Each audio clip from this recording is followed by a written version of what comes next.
जय हिंद साथियों। मेरे पिछले 2 वीडियोस देख के शायद कुछ लोगों ने अनुमान लगाया होगा कि नंदी बाबा एस्ट्रोलॉजी पे बात कर रहे हैं। मैं ये बता दूं कि जो मेरा पेशा है वो एस्ट्रोलॉजी का ही है। एक्चुअल मैं एस्ट्रोलॉजी ही करता हूं। इसी के थ्रू मुझे पता लगा था कि लड़के पीड़ित हैं। मैं एक वृद्ध आश्रम में भी काम करता हूं, मैं उसका सेक्रेटरी हूं। मेरे को वहां से पता लगा जो वृद्ध आश्रम में बुजुर्ग माता पिता बैठे हैं उनका कारण क्या है। मैं इसीलिए इसी क्षेत्र में आया। एक सोशल वर्कर हूं, बुराई के बरखिलाफ आवाज उठाता ही उठाता हूं। अब मैं आपको यह बताने जा रहा हूं, ये जो झूठा केस करने वाली औरतें हैं, इन्होंने आदमी को एक मुर्गी समझ रखा है। मुर्गी का मतलब क्या है? अंडे दे। 125 के तहत जब मुर्गी अंडे देना बंद कर देती है तो उसको काट दिया जाता है, यानी उसकी लात मार के उसकी हालत खराब कर दी जाती है। उसके घर के ऊपर नाजायज कब्जा। एक घर बनाने में आप तिनका तिनका करके घर बनाते हैं और एक गलत बहू जो झूठा केस करती है उसके आ जाने से आपका घर तिनका तिनका बिखर जाएगा या उसके ऊपर वो कब्जा कर लेती है।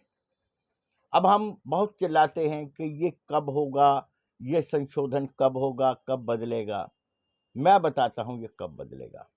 जब बड़े बड़े नेताओं की गर्दनें इस झूठे केस के अंदर आएंगी, बड़े बड़े रसूखदार लोग जब इस केसों में फंसेंगे, उस वक्त जब इनके नीचे आग लगेगी तब ये बदलेंगे। उससे पहले हम सिर्फ बच्चों को बलवान कर सकते हैं, बच्चों में आत्मविश्वास भर सकते हैं कि अपने माता पिता से जुदा मत होना। उस तने को पकड़ के रखना जिससे तुम जुड़े हुए हो तो जिंदा रहोगे। कितने ही बच्चे, क्या शादी करने की सजा मौत है? एक लड़के के लिए जो आत्महत्या करता है उस लड़के की मौत नहीं, उस पूरे परिवार की मौत होती है जिसका वो इकलौता लड़का होता है। और उस लड़की के लिए मात्र एक महज ताकत का तमाशा होता है। क्या ऐसे ताकत दिखाने वाली बहू जो झूठे केस करती है उसके तमाचा नहीं होना चाहिए? होना चाहिए ना। ये जो हम आंदोलन करते हैं, इस आंदोलन में हम क्या करते हैं? मोस्टली जो मैं करता हूं, मैं पब्लिक में बैठता हूं, हर एक की बात सुनता हूं, उसको रास्ता दिखाता हूं। भाषणबाजी में मेरा जरा कम ही विचार है, कम ही ध्यान देता हूं। मेरे आप 2-4 जितने आंदोलन मैंने किए उसमें देख लेना, मेरी जगह पब्लिक में होती है।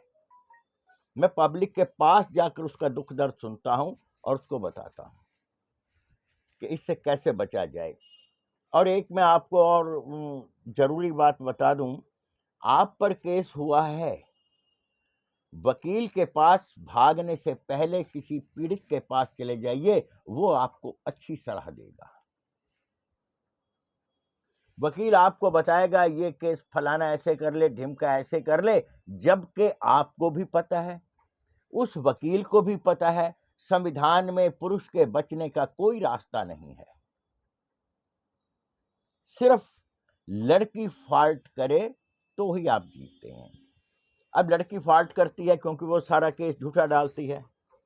आप लोगों को इतना प्रेशराइज कर दिया जाता है, डरा दिया जाता है कि आप मतलब कि हमला करने की बजाय सुरक्षा पर उतर आते हैं, समझौते पर उतर आते हैं। समझौते पर मत उतरिए।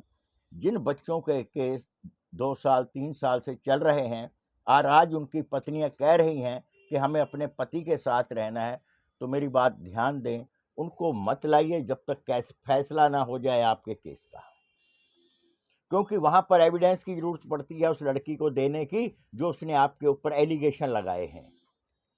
फिर उसका वकील उसको सलाह देता है कि हमारा तो सारा केस फॉल्टी था, गलत था, झूठ की बुनियाद पर था, तो आप जाकर के फैसला कर लीजिए। क्योंकि लड़के वाले इतने थक चुके होते हैं। वो आने को कहती है, लड़के पता नहीं किस खुशी में उसको घर वापस ले आते हैं, जबकि वो अपने लिए एक जहर की पुड़िया ला रहे होते हैं। मैं कहूंगा उन बच्चों से जिसके ऊपर एक बार झूठा केस हुआ है, जिस भी किसी की बहू ने किया है, उस बहू को दोबारा घर मत लाएं, कान पकड़कर बैठक लगाए, चाहे अपनी नाक से लकीरें निकाले, घर मत लाना। एक बार का दहलीज से लांगी हुई औरत दोबारा घर आने के काबिल नहीं होती। ये शर्मो हया का पर्दा होता है, एक के आगे उठता है तो पब्लिक के आगे उठने में देर नहीं लगाता। आप धैर्य रखें, नहीं आपके लिए कानून बना कोई बात नहीं, लेकिन आपके पास सच्चाई की ताकत है इनके झूठ को उजागर करने की और इनको सजा दिलवाने की। जय हिंद।